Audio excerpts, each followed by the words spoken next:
पहले बहुत बहुत स्वागत है आपका। थैंक तो यू। इतने सारे लोगों को स्टाइलिंग किया आपने, इतने सारे लोग जो है अच्छे दिखते हैं स्क्रीन पे आपकी वजह से। थैंक यू सो थोड़ा सा मच। बताइए कि जर्नी कैसी रही है आपके लिए, और अभी जो एक रीसेंट रूमर हमने सुना है कि आप बिग बॉस के अंदर जाने वाले हैं, और बहुत सारी चीज़ें, तो हमने सोचा आके आपसे ही पूछ लिया जाए कि क्या क्या सच ये है कि कौन आप लोग हैं रूमर फैलाने वाले? मैं उन लोगों से मिलना चाहूँगा पहले तो। बट डेफिनेटली जर्नी बहुत मुश्किल रही। फैशन से स्टार्ट करते हैं। I am a fashion director and I am working with Bollywood industry from last 4 years. TV को मैं बहुत अच्छे से समझता हूँ और मैंने बहुत अच्छे फैशन ट्रेंड फिक्स किए हैं। होटल से यहाँ तक की जर्नी बहुत ईजी नहीं थी। Basically I should say that 7 साल पहले मैं बॉम्बे में आया था एंड होटल से स्टार्ट किया। I use to work with hotel, reservation की जॉब करना, पीआर की जॉब करना। वहाँ से एक थोड़ी सी नेटवर्किंग स्टार्ट हुई। When you become a PR तो आपके थोड़े नेटवर्किंग होती हैं। तो ऐसी कोई सिचुएशन में मैं चला गया जहाँ पे हमारे कुछ आर्टिस्ट आने वाले थे और उनकी आउटफिट अवेलेबल नहीं हुई, तो मैंने कैसे करके अरेंज कर दिया वो आउटफिट। उससे पहले तो आई थिंक मुझे स्टाइलिंग का परिभाषा भी नहीं पता थी कि स्टाइलिंग क्या होती है, लोगों को स्टाइल कैसे करते हैं, फिटिंग्स क्या होती है। तो during the time you learn, ठीक है, फिर आप एक ऐसे सिचुएशन ऐसे स्टेज पे पहुंच जाते हैं where you have to choose. Because मैं अपने ऑफिशियल लाइफ को और अपने स्टाइलिंग करियर को दोनों को साथ में मैनेज कर रहा था, which is not advisable for any one. बहुत अजीब से ख्याल भी आते हैं कि वो जो महीने का 40-50 हज़ार रुपये आ रहा था वो बंद हो जाएगा, ठीक है। बिकॉज राइट कभी राइट। आप उस तरह से सोचें, I belong from middle class family, तो ऐसा लगता है कि यार वो 50 हज़ार आ रहा था बॉम्बे में, आप अच्छा चल रहे थे। बिकॉज अगर आप नॉर्मल लाइफ स्टाइल रह रहे हो, बैचलर रह रहे हो, 10 हज़ार रुपये का आप पीजी लेते हो, आप 4-5 हज़ार रुपये खाने पे लगाते हो, 15-20 हज़ार रुपये आपको मस्त बचते हैं, उसमें आप झूमिए ऐश कीजिए जो भी। तो वो एक इस तरह से ख्याल आते थे कि अगर मैं स्टाइलिंग में एंटर करता हूँ कि क्या ऐसा हो पाएगा या। तो बट फिर एक टाइम ऐसा सिचुएशन आया जहाँ पे मुझे चूज़ करना पड़ा, क्योंकि मुझे जहाँ पे मैं काम करता था उन्होंने ही बोला कि आप अभी चूज़ कीजिए, आप चाहे तो हमारे साथ जॉब कीजिए या फिर आप अपना जो कर रहे हैं उसमें फोकस कीजिए। फिर मैंने स्टाइलिंग को चूज़ किया एंड वहीं से मेरा करियर की शुरुआत हुई। फिर विद गॉड ग्रेस मुझे back to back reality shows के ऊपर आने स्टार्ट हो गए। मैंने बिग बॉस सीज़न 15 किया, 16 किया, अलग अलग आर्टिस्ट को स्टाइल किया। बहुत सारे नाम हैं, उमर याज, Gautam Vig, Archana Gautam, Vishal Kotian, so many celebrities have styled. ऐसे ऐसे करियर स्टार्ट हुआ। फिर मुझे मीका की टीम से कॉल आया। उसकी भी एक छोटी सी स्टोरी है कि मीका को स्टाइल नहीं करना था, जो इनकी म्यूज़िक एंड साउंड कंपनी है उनके किसी आर्टिस्ट को किसी सॉन्ग के लिए मुझे स्टाइल करना था, और वहाँ पे वो बहुत इंप्रेस हुए मेरी स्टाइलिंग से। और जर्नी वहाँ से एक्चुअली जेन्युइन रूप से जो मैं बोलूँगा वहाँ से अच्छी स्टार्ट हुई। फिर उन्होंने वहाँ से मुझे ऑफर आया कि would you like to do our reality shows Mika Di Vohti, और वो मैंने एक्सेप्ट किया और मैंने मिका सर को एक्सक्लूसिव स्टाइल किया, और वो दिन था और आज का दिन मैंने कभी मुड़ के नहीं देखा। And trust me that was अब बोलते हैं कि आपकी लाइफ में कुछ एंजल्स आती हैं और आपका लाइफ चेंज कर देती है। I think he is one of my male angel जिन्होंने मेरा पूरा लाइफ स्टाइल बदल दिया। एंड उसके बाद तो फिर हमने पीछे मुड़ के नहीं देखा। कैसा एक्सपीरियंस रहा मीका के साथ, अगर उस बारे में मिका कुछ सर के बताना साथ बहुत अच्छा एक्सपीरियंस चाहें, है। एज अ पर्सन कैसे एज रहे। A person is a very kind person. I don't know past में लोग क्या बोलते हैं, मुझे उससे कुछ फ़र्क नहीं पड़ता, बट सच में वो दिल के बहुत प्यारे इंसान है, ठीक है। आई थिंक ही इज़ वो हर तरह के रोल हमारे साथ निभाते हैं। कभी आपको एज अ फादर भी समझाएंगे, एज अ ब्रदर भी आपको ब्रदर एडवाइस भी देंगे। एक्सपीरियंस मैटर करता है, गुड गुड एक्सपीरियंस। एंड उन्हें बॉलीवुड को एक से एक हिट गाने दिया, उनके साथ is a legend, I must say that. उनके साथ काम करना और एक उनके तौर तरीके देख के समझना और आगे बढ़ना भी, I think it's best experience, I must say that. मैंने बहुत कुछ सीखा है उनके साथ काम करके, आज तक काम करते हैं। अभी भी मुझे कॉल आता है, सबसे पहले मैं उनका कॉल पिक करके भागता हूँ। तो राइट। अभी तो कुछ काम के चलते कभी मुलाकात कम होती है, बट डेफिनेटली जब भी मुलाकात होती है तो I am always there and I would love to work with him any time.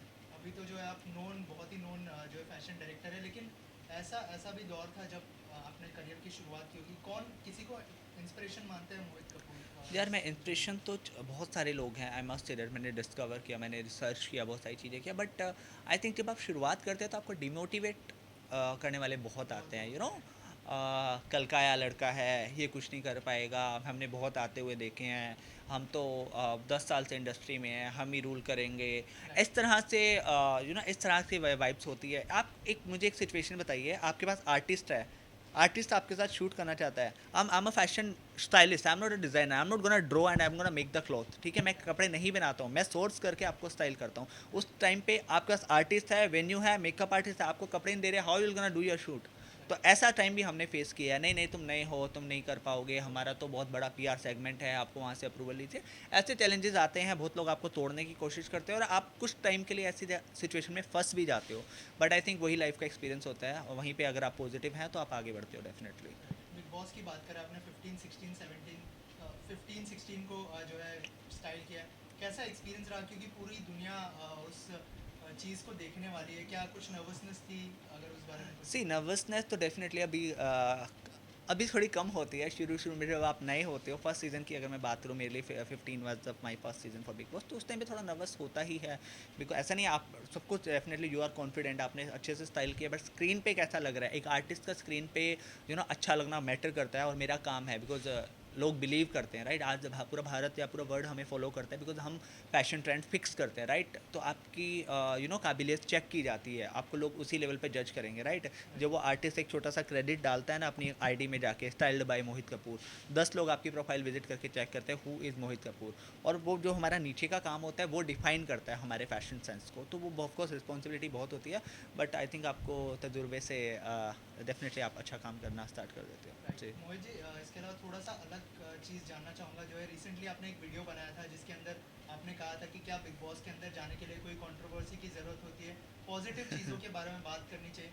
अगर उस बारे में कुछ बताएं कि क्या ज़रूरी है बिग बॉस के अंदर जाने के लिए कंट्रोवर्सी करना, मुझे ऐसा लड़ाई करना? बिल्कुल भी नहीं लगता, और लास्ट ओटीटी देखने के बाद तो बिल्कुल भी नहीं लगता, बिकॉज उन्होंने बहुत अच्छे ट्रेंड फिक्स किए हैं। यूट्यूबर का ज़माना है, काफ़ी YouTuber, Elvish Yadav wild card entry होने के बाद भी वो जीत गए, विजेता बने, तो ऐसा नहीं है कि आप कोई कंट्रोवर्सी करेंगे, और ये this is all bullshit. Airport पे जाके कंट्रोवर्सी करना या किसी को बोल के अपने ऊपर बॉटल फिकवा देना, इससे आपको बिग बॉस नहीं मिलेगा। मैंने बहुत ओपन बोला था, जिसको बोला था उनको भी समझ आ गया होगा। राइट। कोई आपके ऊपर बॉटल फेंक रहा है, फेक बंदा आके, और आप उसका करवा रहे हो, तो दिस इज़ ऑल फ्रॉड, ठीक है? बिग बॉस वाले पागल नहीं है, they have a strong whole team, समझ रहे हो? उनका अच्छा फॉर्मेट है, उनकी टीम है, वो लोग अच्छे एक एक चुनिंदा कलाकारों को लेके आते हैं, और मैं एक ही चीज़ बोलता हूँ, अगर आपके अंदर काबिलियत है तो डेफिनेटली आपको मौका मिलेगा, ठीक है?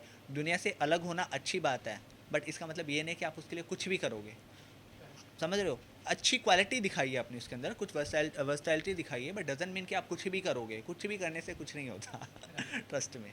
मोहित, वैसे तो आपने पहले ही क्लियर कर दिया कि बिग बॉस में जाना अभी तक डाइसी है थोड़ा, लेकिन हाँ, अगर मोहित कपूर बिग बॉस के घर में जाते हैं तो क्या कुछ होने वाला है? अगर उस बारे में कुछ बताए, क्या कुछ प्लान किया है अगर मौका मिलता है? जब मौका मिलेगा तो डेफिनेटली मैं अश्योर करूँगा। कुछ कंटेस्टेंट है जो एवरग्रीन होते हैं बिग बॉस में, जिन जब भी कोई भी सीज़न आएगा तो उनका नाम डेफिनेटली लिया जाता है।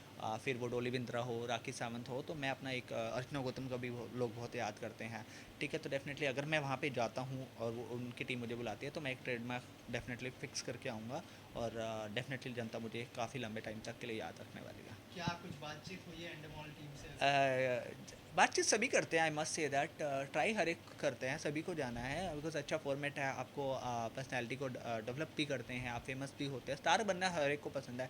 मौका मिलेगा तो डेफिनेटली एंटर करना चाहूँगा। और बिग बॉस बहुत जल्दी शुरू होने वाला है, बहुत सारे फैंस भी हैं आपके, कोई मैसेज देना चाहेंगे उनके लिए आप? क्या मैसेज होगा? गाइस बिग बॉस को फॉलो करते रहिए, बट मुझे मत भूलिए जब तक वो मुझे नहीं बुला रहे।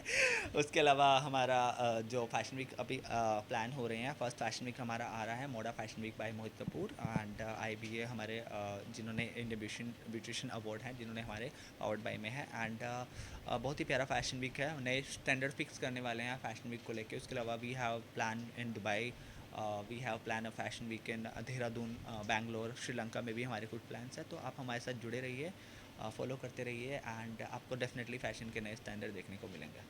मोड़ा बाय मोहित कपूर, क्या कहना चाहेंगे इस बारे सी में? मोडा fashion week by Mohit Kapoor, Moda bye Mohit Kapoor हम एक ब्रांड स्टैंडर्ड मार्केट में फ़िक्स करना चाह रहे हैं, बिकॉज द फैशन शो के नाम पे बहुत सारे फ्रॉड हो रहे हैं, लोग फेक चीज़ें कर रहे हैं, लोगों को एक्चुअली गलत गाइडेंस कर रहे हैं और भटका रहे हैं अपने रास्तों से। तो इसी चीज़ों को देखते हुए मेरा fashion week as a show director मैं काम करता था, बट मैंने ये नहीं सोचा था कि मैं कभी एज अ ऑर्गेनाइज़र खुद अपने लेवल पे ऑर्गेनाइज़ करूँगा।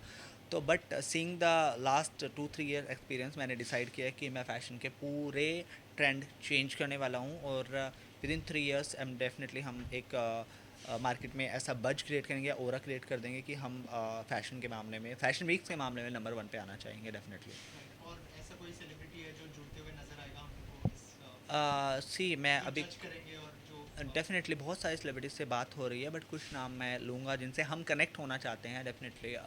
If you talk about Dubai में जो हम फैशन वीक करने वाले हैं, आई वुड लव अगर उर्वशी रौटेला उसका पार्ट रहेंगी, देन ऑफ कोर्स हमारे अर्चना गौतम डेफिनेटली वो हमारे साथ रहेंगी, विशाल कोटियन है, हमारे कुछ आर्टिस्ट हैं जिनके साथ हम कुछ सालों से काम कर रहे हैं, फिर चाहे वो गौतम वीक हो, बहुत अच्छे नाम हैं। तो वो हमारे साथ डेफिनेटली कनेक्ट रहेंगे और हम उनके साथ टच में रहेंगे, जैसे जैसे जो जो क्लोजिंग होगी हम उनको ऑन फ्लोर लेके आने वाले हैं राइट, जी। और जो हिस्सा लेना चाहते हैं इस फैशन वीक में, उनके लिए क्या क्राइटेरिया होगा, क्या कैटेगरीज होगी, अगर उस बारे अलग डेफिनेटली ये क्राइटेरिया डिस्कस करना बहुत ज़रूरी है, बिकॉज लोगों को पता होना चाहिए कि आपको if you want to be a model और डिज़ाइनर आपके पास क्या क्या क्वालिटीज़ होनी चाहिए। सी डेफिनेटली बहुत क्लियर है, कट एंड क्लियर है। First of all you should have talent, ठीक है, आपका इंटरेस्ट होना चाहिए, आपकी जो करंट ट्रेंड में बोलूँगा फॉर बॉयज़ आई थिंक 5'10" उसका हाइट क्राइटेरिया है, तो प्लीज़ उतना हाइट होना ही चाहिए। आप अपने लक्ष्य से मत भटकिए। अगर आपकी 5'2" हाइट है, 5'4" है, तो आई मस्ट से दैट आप फैशन वीक को अवॉइड कीजिए, आप कुछ और कीजिए। आप प्रिंट्स कीजिए या आप एक्टिंग में ट्राई कीजिए, बट जो आपके इंटरनेशनल स्टैंडर्ड या नेशनल स्टैंडर्ड है वो एक उसको मेंटेन कीजिए, बिकॉज वैसे ही लोग आपको देखना पसंद करते हैं। अदरवाइज फिर टेंट लगा के फैशन वीक तो आप चले जाइए। नॉर्थ साइड में आजकल बहुत हो रहा है, टेंट लगा के कोई भी फैशन वीक करता है। और पिछली बहुत बुरी खबर भी सुनने को मिली थी कि फैशन वीक में बहुत मिस हैपनिंग हो गई थी, स्टेज बहुत अच्छे से नहीं लगा था और उस वजह से आई थिंक बहुत मिस हैपनिंग हुई। तो ऐसी चीज़ें मत कीजिए, फ़ैशन को फैशन तक रखिए। अच्छा काम कीजिए। अगर आप कोई भी काम अगर आप अच्छे से कर रहे हैं दिल से कीजिए, लोगों को गुमराह मत कीजिए। फ़ैशन के नाम पे प्लीज़ गुमराह मत कीजिए। मिस गाइडेंस बहुत बुरी चीज़ है। आपके चंद मनी के बेनिफिट के लिए आप किसी की लाइफ के साथ मत खिलवाड़ कीजिए। This is a strong message to me. और मेरे को डेफिनेटली अगर कोई मिलता है तो डेफिनेटली मैं इस चीज़ के बिल्कुल खिलाफ हूँ, and we would love to take action against it. अगर ऐसा कोई कर रहा है, आपको मिस गाइड कर रहा है, तो प्लीज़ आप हमसे कनेक्ट होइए, हम डेफिनेटली आपको सपोर्ट करेंगे। फैशन के बहुत सारे स्टैंडर्ड्स देखने मिलेंगे, लेकिन आप जो है म्यूजिक डायरेक्टर भी बन गए हैं, तो अगर अगर कुछ कहना चाहेंगे, जो डायरेक्शन आप कर रहे हैं, अगर क्या जी, उस बारे में कुछ शेयर करना चाहेंगे, और म्यूजिक को लेके कौन से प्रोजेक्ट्स हैं definitely 7 as a music director? Album हमारे आ रहे हैं वेरी सुन। आपको हमने शाहिद माल्या का एक गाना रिकॉर्ड किया है दुबई, मेरे साथ के साथ गाने ही हमने दुबई में किए हैं। जो हमारा सबसे बड़ा गाना है वो शाहिद माल्या के साथ है एंड रोहित दुबे जी के साथ है। उनके जो उन्होंने गाने गाए हैं हमारे लिए। उसके अलावा मैं प्रोड्यूसर भी हूँ और एज अ डायरेक्टर मेरा फर्स्ट एक्सपीरियंस था, और ये एक्सपीरियंस मैंने 50-60 गानों में काम करने के बाद सीख के फिर मैंने इसका चांस लिया। एंड आई एम श्योर जैसे लोगों को मेरा नॉर्मल रेगुलर कंटेंट पसंद आता है, ये भी बहुत पसंद आएगा जी। Okay ma'am, thank you so much and all the thank you best. So much.